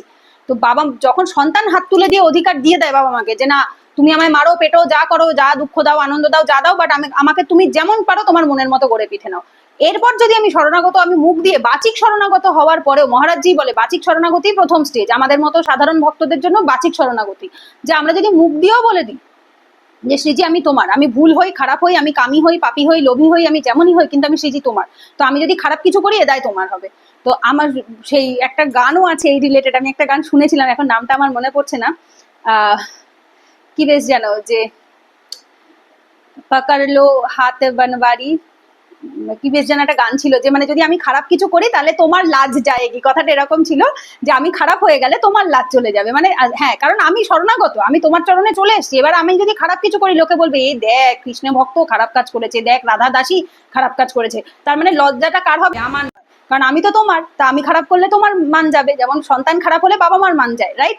তো যদি কেউ শরণাগত ভক্ত হয়, সে নিজের ভুলটাকে নিজের ভুল মনে করবে না, তখন মনে করবে শ্রীজি আমি শরণাগত হওয়ার পরেও তুমি আমাকে কেন ভালো বানালে না, তুমি কেন আমাকে ঠিক করলে না, কারণ আমি তো রোজ তোমায় বলি আমাকে নরম মাটি, আমাকে গড়ে পিঠে নাও, তাহলে তুমি কেন গড়ে পিঠে নিলে না, তখন তোমার শ্রীজির সাথে তখন ঝগড়া হবে, ভালোবাসা হবে, রাগ অভিমান হবে। তো অ্যাকচুয়ালি আমাদের মানে সম্পর্কটা শ্রীজির সাথে ভগবান ভক্তের নয়, শ্রীজির সাথে ভালোবাসার সম্পর্ক, ভাবের সম্পর্ক। তো যদি আমরা শ্রীজির সাথে কথা বলি, স্পেশালি কথা বলা ইজ ভেরি ইম্পর্টেন্ট ভক্তিতে। আর একটা তুমি বলেছো তোমার সত্যি ভক্তি অনেক বেশি, না ভক্তি আমাদের সেই যোগ্যতাই নেই, ভক্তি বেশি হওয়ার আমাদের সেই যোগ্যতাই নেই, গুরু কৃপা ছাড়া আমাদের জীবনে আর শরণাগতি ছাড়া কিছু নেই। একটা জিনিস জানবে, কৃপা আর শরণাগতি এই দুটোতে যা শক্তি আছে, ওই মহারাজজি বলে না লিফটের পাশেই সিঁড়ি থাকে কিন্তু বোকারা সিঁড়ি বেয়ে বেয়ে ওঠে, আর যারা চালাক হয় তারা লিফটের সামনে দাঁড়িয়ে থাকে, ভাবে একবার তো নামবে, ঠিক আমি হাত তুলে দাঁড়িয়ে যাবো, আমাকে ঠিক তুলে নেবে। তো আমরা হচ্ছে সেই চালাক ভক্ত, যারা শরণাগতির চালাকিতে বুঝতে পেরে গেছি যে এখানে আসলে পরে সহজে আমি উপরে উঠে যেতে পারবো, আমি লিফট পাবো। তো আমি সিঁড়িতে এত তাড়া নেই আমার, আমি সিঁড়িতে যাওয়ার আমার কোনো দরকার নেই, এমনি হাঁটুতে ব্যথা, ব্যাস লিফটের সামনে দাঁড়িয়ে আছি, সিঁড়ি তুলে নেবে কখন সেই আশায় ঠিক জানি। আর একটা জিনিস মহারাজজির সৎসঙ্গ থেকে কদিন আগে শুনলাম, বাফাদার কুত্তার নিয়ে উনি একটা কথা বললেন, যে কুকুরটা কোথাও যায় না, বাড়ির দরজার সামনেই বসে থাকে সবসময়, তো তুমি একদিন খেতে দেবে না, দুদিন খেতে দেবে না, 3 দিন খেতে দেবে না, আবার তুমি যদি দেখো না ওই কুকুরটা আর 10-5টা বাড়ির খাবার রেখেও, মানে ও যায় না কোথাও, ও তোমার দরজার সামনেই বসে থাকে সবসময়, তুমি খাবার দেবে সেই আশাতে বসে থাকে। তো তুমি একদিন না একদিন, 3 দিন 4 দিন ওকে ভুকা রাখার পরেও তুমি একদিন না একদিন ওর জন্য ঠিক খাবার বেড়ে নিয়ে তুমি রাখবে, এবং 3 দিন মানে তুমি যখন এমন হয়ে যাবে যে তুমি প্রত্যেক দিন ওর জন্য 3 বেলা খাবার রেডি রাখবে। তো আমরা হচ্ছে সেই বাফাদার কুত্তা, তো যারা এই যে বেঁধে নিয়েছি, এবং মানে সেটা আমাদের কি বলবো লোগো সাইন, যে আমরা সেই শ্রীজির বাফাদার কুত্তা। তো যার জন্য কোথাও যাব না, শরণাগত, ঠিক জানি যে শ্রীজি দুঃখ দেবে, 1 দিন দেবে, 2 দিন দেবে, 4 দিন দেবে, 5 দিন দেবে, যখন দেখবে যে আমাকে ছাড়া কোথাও যায় না, ব্যাস তখন সে শ্রীজির চরণেই থাকবে। কয়েকটা ওয়ার্ড আমার মহারাজজির ভীষণভাবে আমার মাথায় ক্যাচ করে যায়, আমার নয়, শ্রীজি ক্যাচ করায়, এত ক্ষমতা আমাদের নেই। কয়েকটা হচ্ছে অনন্যতা, শরণাগত, কৃপা, এই 3টে শব্দ ভীষণ ইম্পর্টেন্ট। যদি তুমি শ্রীজি ছাড়া আর কারোর চরণে যাও না, লাইক আমাকে যদি কেউ কখনো বলতেও আসে যে তুমি অমুকের কাছে যাও এটা হবে, তমুকের কাছে যাও সেটা হবে, বললাম হলে শ্রীজির থেকে হবে, না হলে কারোর থেকে হবে না। তো আমি মহারাজজির থেকে আমার কয়েকটা জিনিস, কারণ ওনাকে আমি শিক্ষাগুরু মানি, শিক্ষাগুরু, আর আমি ছোট থেকে আমার গুরুদেবদের প্রতি প্রচন্ড প্রচন্ড শরণাগত। আমার আমার দীক্ষা আইএস যে চ্যানেলটা আছে না, ওখানে আজ থেকে 3-4 বছর আগেও আমার যদি ভিডিও দেখো, ওখানে আমি টিচার্স ডের দিন প্রত্যেক বছর আমার টিচারদেরকে ডেডিকেট করে আমি ভিডিও বানাতাম, ওখানে এখনো অনেক ভিডিও আছে। ছোট থেকে আমি মানে যারা আমাকে জাগতিক পড়াশোনা শিখিয়েছেন তাদের প্রতিও আমার এত বিনম্র ভাব, এবং ছোট থেকে আমার মা বলে যে ও আর কারোর কথা শুনুক না শুনুক, ওর টিচাররা যদি ওকে বলে ও মানে মানুষ খুন করতেও দুবার ভাববে না, আমি এরকমই ছিলাম। মানে গুরু, ছোট থেকে আমি গুরু আজ্ঞা ভীষণ ভাবে মানি। আমার মনে হয় গুরু আজ্ঞাতে যে চলে তার জীবনে কখনো খারাপ হতে পারে না, কারণ যে গুরুদেবের ওপর নির্ভরশীল হবে, গুরুদেব স্বয়ং হাত ধরে তাকে ভগবানের কাছে পাঠাবে। এটা আমার ছোট থেকে, আমি যেখানে যেটুকু শিখেছি আমি সবসময় মনে করেছি গুরু আজ্ঞাই শেষ কথা। যখন যোগা শিখতাম, আমার যে যোগা টিচার যে গুরুদেব, আমি তার কথাই শেষ কথা, তার উপরে আর কোনো কথা হবে না।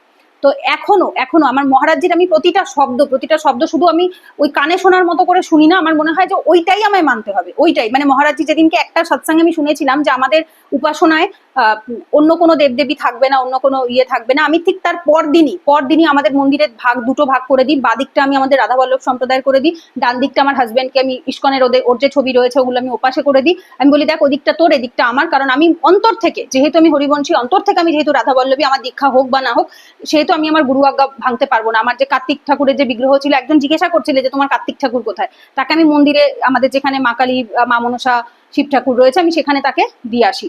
যে আমি গুরু আজ্ঞা বা আমার সম্প্রদায়ের আচার্য আজ্ঞা আমি ভাঙতে পারবো না। কারণ যে আজ্ঞা মানবে, যে গুরু আজ্ঞা মানবে, সম্প্রদায় আচার্য আজ্ঞা মানবে, তার ভক্তি এমনিই বাড়বে, এটাতে আমাদের কোনো কিছু নেই। বিশ্বাস করে, আর একটা জিনিস আমি নিজে অনুভব করেছি, শরণাগতির থেকে সহজ জিনিস আর কিছু হয় না। বিকজ আমাদের বুদ্ধি অত্যন্ত সীমিত, আমাদের নলেজ, আমাদের জ্ঞান অত্যন্ত সীমিত, কিন্তু আমাদের হাত তুলে দেওয়া এটা তো আমাদের হাতে আছে, যে আমার আর কিছু নেই, আমার কোনো বুদ্ধি নেই, নলেজ নেই, আমি সম্পূর্ণ তোমার উপর শরণাগত। তুমি আমায় মানে যদি বলো এটাও করে ফেলো, সেটা যদি অন্যায় হয় আমি তাও করে ফেলবো, আমাকে গুরুদেব বলেছে ব্যাস আমি মানবো। তো যেহেতু আমি তাকে শিক্ষাগুরু বলে মানি, এবং শুধু মুখে নয়, আমি অন্তর থেকে তাকে শিক্ষাগুরু মানি, কারণ আমি অন্তর থেকে বিশ্বাস করি সে আমার কৃষ্ণ, সে লালজু। তো অন্তর থেকে আমি বিশ্বাস করি, এবং যার জন্য তার বলা প্রত্যেকটা কথা, ভগবদ গীতার মহারাজজির মুখের বাণীর মধ্যে আমার কাছে কোনো তফাৎ নেই। আমি প্রত্যেকটা কথাকে বেদ বাক্যের মতো মানি, মানার চেষ্টা করি সবসময়। যার জন্য আমি মানে এই যে না হলে দীক্ষার আগেই কি বলবো, কি বলে এটাকে, একাদশী ব্রত বন্ধ করে দেওয়া, ভোগে তুলসী বন্ধ করে দেওয়া, এগুলো আমি না হলে পারতামই না, যদি আমি আজ্ঞা না মানতাম। নাহলে আমি এত স্টাবার্ন ছিলাম, এত জেদি ছিলাম এই বিষয়টাতে, যে আমি করবো না তো করবোই না। আমি তো ভাবতাম আমার দীক্ষার আগে অব্দি আমি করবো, দীক্ষা হয়ে গেলে তখন আমি হয়তো এগুলো বন্ধ করবো। বাট আমি তখন বুঝতেই পারিনি, আজ থেকে 2 মাস আগেও আমি বুঝতেই পারিনি যে কৃপার কত জোর আছে। কৃপা যদি চায় তোমাকে দিয়ে 1 নিমিষে করিয়ে দেবে, তুমি নিজেও বুঝতে পারবে না। আমাদের মানে তখন সেই ব্যাপারটা এরকম হয়ে যায়, কাঠপুতলি। তোমরা ভাবো হয়তো এগুলো পূজাদি বলছে, এগুলো পূজাদি বলে না, মানে কাঠপুতলির মতো মুখের গলার থেকেও আওয়াজটা অন্য কেউ বার করে, হাতের কাজগুলোও যেন কেউ অন্য কেউ করে দেয়। তো তখন ভাবি আর এটা তো আমি করতে চাইনি, এটা কি করে হয়ে গেল। সব সারাক্ষণই তাদের কিছু না কিছু এগুলো চলতে থাকে। তো যার জন্য শরণাগত হও, গুরু কৃপা মাথায় রেখে সবসময় চলো, সবসময় বলো শ্রী হরিবংশ চরণ শরণম গুরু কৃপা হি কেবলম, আর অনন্য, আমি শ্রীজির অনন্য ভক্ত।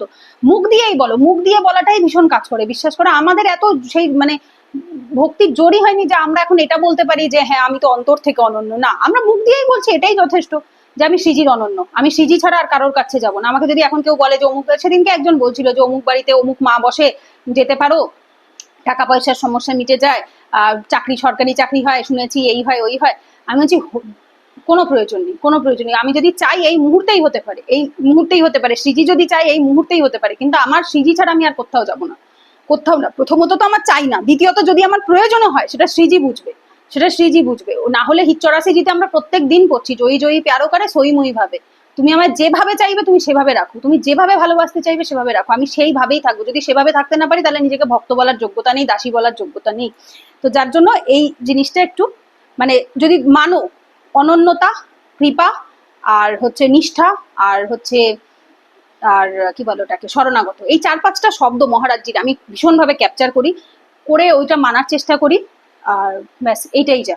তো এটা করলে আশা করি তুমিও উপকার পাবে, মানে তোমারও মনে হবে যে ভক্তি বাড়ছে, ঠিক আছে, এটা অন্তর থেকে ফিল হয়। আচ্ছা, গোলু গোপুর পরিবার, আচ্ছা ওনার ইউটিউব চ্যানেলের নাম হয়তো, উনি লিখেছে রাধে রাধে রাধা বল্লভ শ্রী হরিবংশ দিদি, তোমাকেও রাধা বল্লভ শ্রী হরিবংশ, তোমাকে দণ্ডবত প্রণাম জানাই। আমার কিছু প্রশ্ন ছিল, গোলক ধাম বা নিকুঞ্জ কি এক এবং বৈকুণ্ঠ ধাম কি আলাদা, একটু বিস্তারিত জানিও। 2 নম্বর প্রশ্ন, বৃন্দাবনে রাধা বল্লভজি, রাধারামনজি, বিহারীজির কিভাবে প্রকট হয়েছিল, আমি তোমার থেকে শুনতে চাই। দেখো, প্রথমত হচ্ছে আমার নলেজ এই বিষয়ে খুব কম, আমি কি বলবো আমি জানি না। আমার যতটুকু আমি মহারাজজির মুখে শুনেছি, হ্যাঁ 3টে আলাদা, গোলক ধাম আলাদা, নিকুঞ্জ আলাদা, বৈকুণ্ঠ ধাম আলাদা। বৈকুণ্ঠ ধাম হচ্ছে যারা বিষ্ণু উপাসক হয়, যারা শান্ত রসের উপাসনা করে তারা বৈকুণ্ঠ ধামে যায়, যারা নারায়ণ বিষ্ণু এদের উপাসনা করে এবং শান্ত রসে উপাসনা করে ভগবানকে, তারা বৈকুণ্ঠ ধামে যায়। নিকুঞ্জ হচ্ছে লাইক একটা ছোট এক্সাম্পল বলি, ধরো গোলক ধাম হচ্ছে তোমার পুরো বাড়ির, ধরো তোমার বাড়িটা 15 কাঠা জমির, বা এলাকাটা পুরোটা রয়েছে 15 কাঠা জমি, ওইটা হচ্ছে ধরো কথার কথা বোঝাবার জন্য বলছে, ওটা ধরো তোমার গোলক ধাম। আর তোমার ঘরের যে বাড়িটা 15 কাঠা জমির মধ্যে যে ছোট যে তোমার যে বাড়িটা রয়েছে 2-3 কাঠা জমির মধ্যে, পাশে বাগান টাগান বাদ দিয়ে, নিকুঞ্জ মানে গোলক ধামের মধ্যে বাগান পড়বে, লোকজন আসবে বসবে, বাইরের লোকজন আসবে, সবাই থাকবে। আর হচ্ছে তোমার যে 2-3টে বেড দিয়ে যে বাড়িটা, ওইটা ধরো তোমার নিকুঞ্জ। তো শ্রীজি লালজুর নিজি মহল হচ্ছে নিকুঞ্জ। এইবার তার ভেতরেও নবনিভৃত নিকুঞ্জ, যেটা শ্রীজি লালজুর পার্সোনাল বেডরুম, ব্যক্তিগত বেডরুম হচ্ছে নবনিভৃত নিকুঞ্জ, সেটা টোটালি আলাদা, ওটা সবার উপরে। নবনিভৃত নিকুঞ্জ হচ্ছে সবার উপরে, নিকুঞ্জ হচ্ছে শ্রীজি লালজুর 2-3টে ঘর মেলানো যে বাড়ি, সেইটা ধরতে পারো নিজি মহল, যেখানে রাধা দাসীরা থাকতে পারে, রাধা দাসী, রাইট, যেটা তোমরা মুভিতেও নিশ্চয়ই দেখেছো যে রাজার মহলে রাজার বন্ধু বান্ধব থাকে না, রানীর সখীরা থাকে, রানীর দাসীরা থাকে, রাইট। তো ওখানে রানীর সখী আর রানীর দাসীরাই ওখানে জায়গা পায়। আর শ্রীজিকে বলা হয়ে থাকে দাসী বৎসলা রাধা। তো শ্রীজি দাসীকে সন্তানের মতো, সখীর মতো ভালোবাসে, সহচরীর জায়গা দেয়। তো আমরা রাধা দাসী, রাধা সহচরী দুটোই। তো যার জন্য কখনো আমরা শ্রীজি আমাদেরকে মানে এই দাস্য ভাব, মানে কি বলবো, আমাদের হয়তো সখী ভাব আছে ঠিকই, বাট আমাদের যোগ্যতা তো দাসীর থেকে বেশি কিছু নয়। কিন্তু শ্রীজি অত্যন্ত রাধা মানে দাসী বাৎসলা, যেহেতু আমাদের ভালোবেসে সে আমাদের সখী সহচরী মনে করে, সেই ভাব থেকে আমরা শরণাগত হওয়ার জন্য আমরা হয়তো সহচরী ট্যাগটা পাই, কিন্তু আদারওয়াইজ আমাদের যোগ্যতা তো দাসীর থেকেও অধম। তো সেই হিসেবে নিকুঞ্জে রাধা দাসীরা থাকতে পারে, গোলক ধামে সবাই থাকতে পারে, মানে ভগবানের যারা ভক্ত হয়, লাইক যে কোনো সম্প্রদায় থেকেই যারা ভগবত প্রাপ্তি করছেন, যেমন ধরো বাল গোপাল, যারা মানে তুমি ধরো এই যে ভগবানের ছোটবেলার যে বাললীলা যেগুলো দেখেছো, সেখানে যারা রয়েছে তারা সবাই পুরুষ দেহতে, স্ত্রী দেহতে সবাই রয়েছে, গরু রয়েছে, গোমাতারা রয়েছে, নন্দ বাবা রয়েছে, ইয়াশোদা মা রয়েছে, এরা সবাই রয়েছে হচ্ছে গোলক ধামে, মানে ওটাতে হচ্ছে সবার জন্য, ওখানে সবার অ্যালাউ রয়েছে, ওটা তোমার বাড়ি, ওটা নিজি জায়গা, তো এই আর কি। আর নিকুঞ্জ হচ্ছে নিজস্ব, ভীষণই নিজস্ব, ওটা ব্যক্তিগত রূপ বাড়ি, দুটো 3টে রুমের বাড়ি, এবং সেখানে হচ্ছে শ্রীজি লালজু আর তাদের আমাদের হিতসাজনিজু এবং তার সাথে বাকি অষ্টসখী যারা তাদের সহচরী রয়েছে, রাধা দাসী রয়েছে, মঞ্জুরি রয়েছে, কিঙ্কিনী রয়েছে, এরকম ভাগ থাকে। তো তারা সকলেই নিকুঞ্জে যায়। এইটা হচ্ছে নিকুঞ্জ, যেটুকু আমার এই অল্প বুদ্ধিতে আমি জানি বা মহারাজজির সৎসঙ্গ থেকে শুনেছি। আর নবনিভৃত নিকুঞ্জ হচ্ছে যেখানে আমার হিতসাজনিজু, শ্রীজি লালজু এরা রয়েছে, আর হিতসাজনিজু যাকে চাইবে ওখানে, বা শ্রীজি যাকে চাইবে ওখানে ঢোকার যোগ্যতা হয়েছে, যে সম্পূর্ণ শরণাগত, সম্পূর্ণ শ্রীজির চরণে শরণাগত, মহাপ্রভুর চরণে শরণাগত, তার উপর কৃপা করে সে নবনিভৃত নিকুঞ্জে প্রবেশ পায়। আর বৈকুণ্ঠ ধাম আগেই বললাম, যারা শান্ত রস, রসের ওপর নির্ভর করে আমরা এক একজন ধাম প্রাপ্ত করে থাকি। নিকুঞ্জ হচ্ছে শৃঙ্গার রস, যেটা আমাদের সহচরী ভাব প্রাপ্ত করে শৃঙ্গার রস। তো সেই শৃঙ্গার রস হচ্ছে 5টা রসের ওপরে যায়, মহারাজজি সৎসঙ্গ থেকেই শুনে বলছি, 5টা রস যেটা রয়েছে সেই পঞ্চরসের ওপরে হচ্ছে শৃঙ্গার রস। তো সেই শৃঙ্গার রস প্রাপ্ত হওয়ার পর যেটা পঞ্চরসের মিলিত, মানে সমস্ত রকম ভাব তার প্রতি রয়েছে, তো সেটা হচ্ছে শৃঙ্গার রস, যেটা প্রেম রস বা শৃঙ্গার রস। তো সেইখান থেকে হচ্ছে নিকুঞ্জ প্রাপ্তি, নবনিবৃত নিকুঞ্জ প্রাপ্তি হয়। বৈকুণ্ঠ ধাম হচ্ছে শান্তরস বা নারায়ণ ভক্ত যারা হয়, বিষ্ণু ভক্ত যারা হয় তাদের জন্য হয়। আর বৃন্দাবনে রাধাবল্লভজি, রাধারামনজি, বিহারীজি মানে বাকি বিহারীজি, ছোট ছোট করে বলি, আমার নলেজ খুব কম, আমি এটা মোটামুটি 1 ঘন্টায় শেষ করে দেবো, এমনি ভিডিওটা অনেক বড় হয়ে গেছে, তোমার কোশ্চেনটাই লাস্ট বলছি। রাধাবল্লভজি হচ্ছে আমাদের মহাদেবের হৃদয় থেকে প্রকট হয়েছেন। আজ থেকে বহু বছর আগে একজন সন্ত ছিলেন, যিনি ভক্ত ছিলেন, মহাদেবের খুব ভক্ত ছিলেন, ওনার নাম হচ্ছে আত্মরাম। আত্মরাম ছিলেন বোধহয়, যতদূর, আমি যদি ভুল বলি কমেন্টে জানিও, আমি অনেকদিন আগে শুনেছি, ভুলে গেছি। তো উনি মহাদেবকে ভজন করে প্রসন্ন করেছিলেন, এবং যখন উনি মহাদেব ওনাকে দর্শন দেয় তখন উনি মহাদেব এসে বলেন যে বলো তুমি কি চাও, কারণ ভগবানের দর্শন পেলে ভগবান 100 বার বলবেন যে তুমি কি চাও, মানে বর চাও। তো উনি বলে যে প্রভু আপনার দর্শন পেয়ে আমি ধন্য হয়ে গেছি, আমার আর কিছু চাই না। তখন বলে যে না, আমি এসছি যখন নিশ্চয়ই কিছু তো দেবো। তখন বলে যে প্রভু তাহলে আপনি এমন কিছু দিন যে যা আপনার হৃদয়ে থাকে সবসময়, আপনার হৃদয়ে যে সবসময় থাকে, আপনার হৃদয়ের অত্যন্ত কাছের যে, আপনি তাকে আমাকে দিন। তখন মহাদেবের হৃদয় থেকে প্রকট করে রাধাবল্লভ লালজির যে বিগ্রহ তোমরা এখন দেখতে পাও বৃন্দাবনে, ওটি কোনো হাতে তৈরি বিগ্রহ নয়, স্বয়ং প্রকট মহাদেবের হৃদয় থেকে প্রকট হওয়া বিগ্রহ। ওই বিগ্রহকে মহাদেব সেবা করেন প্রত্যেকদিন।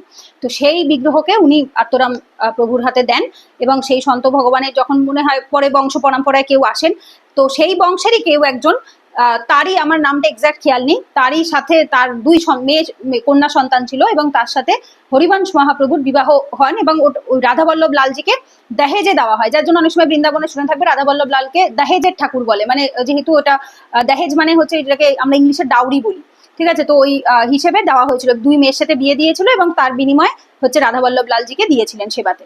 এবং সেখানেই হিতধামে আমাদের উচিঠর বলা হয়ে থাকে, উচিঠর যেটা রয়েছে, তো ওখানেই জায়গাটার নামটা আমি খেয়াল করতে পারছি না, মাদান্টের উচিঠর বলে। তো সেইখানে মহাপ্রভু তাকে স্থাপন করে, ওখানে গাছ দিয়ে কুটি বানিয়ে, ওখানে কোনো মন্দির ছিল না, সব গাছপাতা লতা গুলমাদি দিয়েই খুব সুন্দর করে নিকুঞ্জ বানানো ছিল, কুটি বানানো ছিল, সেখানেই আমাদের রাধাবল্লভ লালের উপাসনা সেবা হতো। পরে ওনার সন্তান বড় ছেলে বাঞ্চান মহাপ্রভুর আমলে মন্দির হওয়া, বা রাধাবল্লভ মন্দির যেটা তোমরা এখন দেখতে পাও সেটা হয়েছে, ঠিক আছে। তো এইটুকুই আমার জানা, আমার নলেজের খুব সীমিত নলেজে এইটুকু আমি জানি। আচ্ছা, আর রাধারামনজি হচ্ছে আমাদের স্বর গোস্বামীর মধ্যে যিনি একজন ছিলেন, গোপাল ভট্ট গোস্বামী। তো তিনি শালিগ্রাম ভগবানের সেবা করতেন। তো একবার বোধহয় একজন, আমার খেয়াল নেই ঠিক, আমি যতটুকু জানি যে জামা কাপড় দিচ্ছিলেন সমস্ত সন্তদেরকে তাদের ঠাকুরজির জন্য।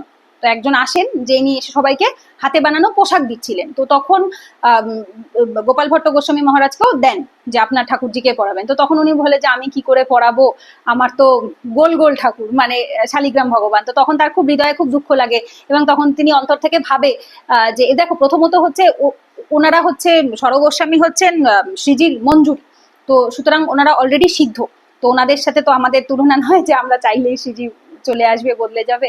তো উনি অন্তর থেকে ভাবেন যে কাশ তুমি বিগ্রহ ফর্মে হতে, কাশ তুমি আকারে হতে, তাহলে আমি তোমাকে এই জামাটা পরাতে পারতাম, সুন্দর করে সাজাতে পারতাম। এটা স্বাভাবিক, এটা হয়, এটা যখন এই যে আমার মা, যেমন এখন মা যেহেতু বাড়িতে আমাদের শালিগ্রাম ভগবান আছে, আমার মা সেই গোপু গোপু বলেই সেবা করে, আমার মা শালিগ্রাম ভগবানকেও গোপু বলে, গোপু আসছি, গোপু খেতে দিচ্ছি, সবাই গোপুই বলতে থাকে, কারণ অভ্যাস হয়ে গেছে তার। তো সে ভাবতেই পারে না, মা বলে নারায়ণ আর গোপাল তো একই, তো ওই জন্য মা সেই ভাবতেই রাখতে পারে না যে সে নারায়ণ, মা বলে তো আমার গোপু। তো এইটা ভগবানের প্রতি শুদ্ধ প্রেম থেকে, ভাব থেকে আসে, যে তখন তিনি বলে যে কাজ তুমি হতে পার, মানে ফর্মে থাকতে, গোপাল কৃষ্ণ স্ট্রাকচারে থাকতে, তাহলে আমি তোমাকে সাজাতে পারতাম। এটা ভেবে উনি রাত্রিবেলা মনে হয় শয়ন দেন, এবং পরদিন সকালবেলা যখন উঠে দেখেন, তখন দেখেন যে রাধারামনজি ওই ছোট সা প্যারো সা লালা, আমি তো বলি ছোট সা লালা, তো ছোট সা লালা হাতে আধারতে বাঁশি নিয়ে ওভাবে দাঁড়িয়ে আছে। তো ওইভাবেই ওনার প্রকট হওয়া, উনিও স্বয়ং প্রকট, স্বয়ম্ভু বলা হয়। বৃন্দাবনের সপ্তনিধিন হচ্ছে স্বয়ম্ভু, যারা স্বয়ং প্রকট হয়েছেন, যার ভেতরে এই 3 জন তো প্রধান, রাধারামনজি, রাধাবল্লভজি, বাকে বিহারীজি। আচ্ছা, আর বাকে বিহারীজি হচ্ছে আমাদের হরিদাসী সম্প্রদায়, হরিবংশী সম্প্রদায় একটু কানেক্টেড।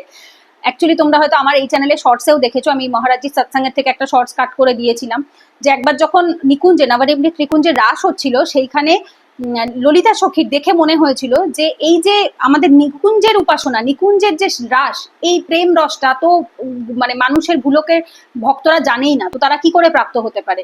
তো তখন তার ভেতরে এই ফিলটা আসে যে তাহলে এমন কিছু একটা যদি আমরা করি যে তাহলে সাধারণ মানুষও এই ইয়েটা প্রাপ্ত করতে পারবে, মানে কোনো যোগ্যতা অযোগ্য, যোগ্য অযোগ্য সব ব্যক্তিরাই যাতে এই ইয়েটা পায়, প্রেম রসটা পায়। তো তখন তিনি সেটা শ্রীজিকে বলে। শ্রীজি লালজুর দিকে তাকায় এবং লালজু তখন নিজের হাতের যে বাঁশি, মানে আমাদের হরিবংশ মহাপ্রভু, তো তাকে বংশী রূপে যেহেতু তার হাতে রয়েছে হরির বংশী, তো তিনি বাঁশি শ্রীজির হাতে দেয়, শ্রীজি ললিতা সখীর হাতে দেয়, দিয়ে বলে যে এই বাঁশি যে শ্রীজির চরণের অনন্য ভক্ত। কারণ আমরা এত শ্রীজির অনন্য কেন জানো? কারণ আমাদের মহাপ্রভু শ্রীজির অনন্য বলে, সেই লালজুর বাঁশি রাধা ছাড়া কিচ্ছু বলে না। তো লালজুর বাঁশি যেহেতু রাধা ছাড়া কিছু বলে না, আমাদের মহাপ্রভু যেহেতু রাধা ছাড়া কিছু বলে না, ঠিক আছে, আর সেই জন্য তার যারা ভক্ত হবে, তার যারা শরণাগত হবে, তারাও রাধা দাস্যভাব প্রাপ্ত করবে, রাধা চরণের প্রতি অনন্য ভক্ত হবে। তো তখন তিনি বলে যে তুমি বংশী অবতার হয়ে ইয়েতে আসবে, ধরাধামে আসবে, এবং তার সাথে ললিতা সখীকেও বলে যে তুমিও আসবে, দুজনেই আসবে। তো যখন বংশী অবতারে হিতসাজনিজু, যিনি নিকুঞ্জে শ্রীজির সখী হিসাবে হিতসাজনিজু রয়েছে, যিনি লালজুর হাতে বাঁশি হিসেবে রয়েছে, তিনিই যখন ধরাধামে হরিবংশ মহাপ্রভু রূপে আসছে, তার সাথে সেই সময় হরিদাসী সম্প্রদায়, মানে যে বাকে বিহারী যাকে যাকে মানে যে ইয়ে ঠাকুরজিকে প্রকট করেছেন, তিনি হচ্ছে আমাদের ললিতা সখী। কারণ তখন ঠাকুরজি শ্রীজি দুজনেই বলেছিলেন যে তুমি ললিতা সখী, তুমি এবং হিতসাজনি দুজনেই আসবে। তো ললিতা সখী হচ্ছে হরিদাসী, মানে হরিদাস, যে স্বামী হরিদাস যাকে বলা হয় না, যে কুঞ্জ বিহারী স্বামী হরিদাস, দেখবে নিধিবানের মধ্যে পুরো দেয়ালে লেখা রয়েছে না, তো ওই নিধিবানে বাকে বিহারীজিকে প্রকট করেছিলেন ললিতা সখী। এবং ওখানের একটা ছোট্ট আমি ইয়ে কথাতে শুনেছিলাম, মহারাজজির একটা সৎসঙ্গে শুনেছিলাম যে একবার একটা বড় শেঠ, মানে যারা বিজনেসম্যান হয় তাদের শেঠ বলে, তো তারা অনেক অনেক লাখ লাখ টাকার ইয়ে এনে দিয়েছিল, ইতর যেটাকে বলে, আতর যেটাকে বলে, ওরা হিন্দিতে ইত্রে বলে, ইত্রে এনে দিয়েছিল। তো তখন স্বামী হরিদাসজি, মানে হরিদাসী, মানে উনি কি করেছিলেন, হরিদাস মহাপ্রভু, উনি এরম ভাবে এনে হাতে ওনার দেওয়া দিয়ে বলেছিলেন যে বাকে বিহারীর সেবাতে লাগাতে। তো উনি কি করে এভাবে করে ছিটিয়ে ছিটিয়ে ফেলে দেয়। তো ওই ভক্ত খুব দুঃখ পায়, ওই শেঠ খুব দুঃখ পায়, বলে আমি এত টাকার জিনিস আনলাম, ভাব দিয়ে আমি ভাবলাম আপনি প্রভুর সেবায় কাজে লাগাবেন, তা আপনি এইভাবে ফেলে দিলেন। তো তখন উনি বলে যে নিধিবানে চলে যাও। তো উনি নিধিবানে যায়, গিয়ে দেখে যে ইত্রেটা উনি ছড়িয়ে ফেলে দিয়েছিল, ওই গন্ধ পুরো বাকে বিহারীর পোশাক থেকে, পুরো গা থেকে পুরো ভরে যাচ্ছে গন্ধে। ওখান থেকে উনি ছিটিয়ে দিয়েছে আর পুরো বাকে বিহারী গায়ে ইত্রে ভরে গেছে। তো তখন উনি বুঝতে পারে যে হরিদাস মহাপ্রভুর কি কৃপা, যে ওখান থেকে, কারণ উনি স্বয়ং ললিতা সখী, স্বয়ং ললিতা সখী। তো যার জন্য এই ললিতা সখী উপাসনা, হরিদাসী উপাসনা আর হরিবংশী উপাসনা অলমোস্ট সেম, একই সাথে শুরু হয়েছে। শ্রীজি লালজুর প্রেম রস, মাধুর্য রস, শৃঙ্গার রসকে জনসাধারণের মধ্যে আমাদের মতো অধম জীবদের কল্যাণের কথা ভেবে, তো যার জন্য এইভাবে করে আমাদের ওখানে নিধিবনে বাকে বিহারীজির প্রকট হয়, ললিতা সখী তার সেবা করতেন। ললিতা সখী মানে হরিদাস মহাপ্রভু রূপে তিনি সেবা করতেন ওখানে, এবং তারপর ওখান থেকে হয়তো মন্দির হয়েছে, আমি অত ডিটেলে জানি না, আমি এইটুকুই জানি। তো ব্যাস, আমার এই যেটুকু নলেজ ছিল আমি সেটুকু তোমাদের সাথে শেয়ার করলাম। আমি ওই সৎসঙ্গে যেটুকু শুনি, কারণ সত্যি কথা বলতে আমি এমন কিছু পড়িনি, আমার পড়াশোনার নলেজ খুবই কম, আমি মহারাজজির মুখে যেটুকু শুনেছি আমি সেটুকুই তোমাদের সাথে শেয়ার করলাম, ঠিক আছে। এমনি ভিডিওটা অনেক লম্বা হয়ে গেছে, 1 ঘন্টা হয়ে গেছে, তাতেই দেখো মাত্র 1টা 2টো 3টে 4টে 5টা 6টা 7টা 8টা 9টা কোশ্চেন নিয়েছি, হ্যাঁ, তাতেই দেখো এত বড় হয়ে গেছে, 28টা স্ক্রিনশট 28টা কোশ্চেন। তো যাই হোক, এটা আমি কিউএনএ পার্ট 1 করে শেষ করে দিচ্ছি, এটা নিয়ে আজকে দেখি, আজকে রাতে আপলোড করতে পারলে ভালো। আজকে একটা ব্লগ দিয়েছি, আজকে হয়তো এটা নাও দিতে পারি, কাল সকালে তোমরা হয়তো এটা দেখছো। তো যাই হোক, দেখো, যদি ভালো লাগে আমাকে কমেন্টে জানিও। তোমাদের আমি চেষ্টা করবো, আমি যেহেতু এই 2 দিন আমি সেবা করতে পারছি না, তাই আর একটা কিউএনএ ভিডিও করে তোমাদের যা কোশ্চেন আছে আমি চেষ্টা করছি, যেটুকু আমার নলেজ আছে, জানা আছে, শ্রীজির কৃপায়, গুরুদেবের কৃপায় আমি এটুকু বলার চেষ্টা করছি। তো যাই হোক, চলো পরের ভিডিওতে দেখা হবে, ততক্ষণ সবাই সুস্থ থেকো, ভালো থেকো, আর যদি কোনো ভুল ত্রুটি বলে থাকি ভিডিওতে, তাহলে পারলে ক্ষমা করে দেবে। আর হচ্ছে তোমাদের এর থেকে বেশি অবশ্যই জানা থাকবে, 100 বার জানা থাকবে, আমাকে একটু কমেন্টে জানাবে যে আমরা এটা জানি, তুমি যেটা বলেছো সেটার জায়গায় আমরা এটা জানি, 100 বার জানাতে পারো, কারণ আমারও জানায় অনেক ভুল ত্রুটি থাকতে পারে, আগেই আমি ক্ষমা চেয়ে নিলাম তার জন্য। তো চলো পরের ভিডিওতে দেখা হচ্ছে, ততক্ষণ সবাই সুস্থ থেকো, ভালো থেকো, রাধা বল্লভ, শ্রী হরিবংশ।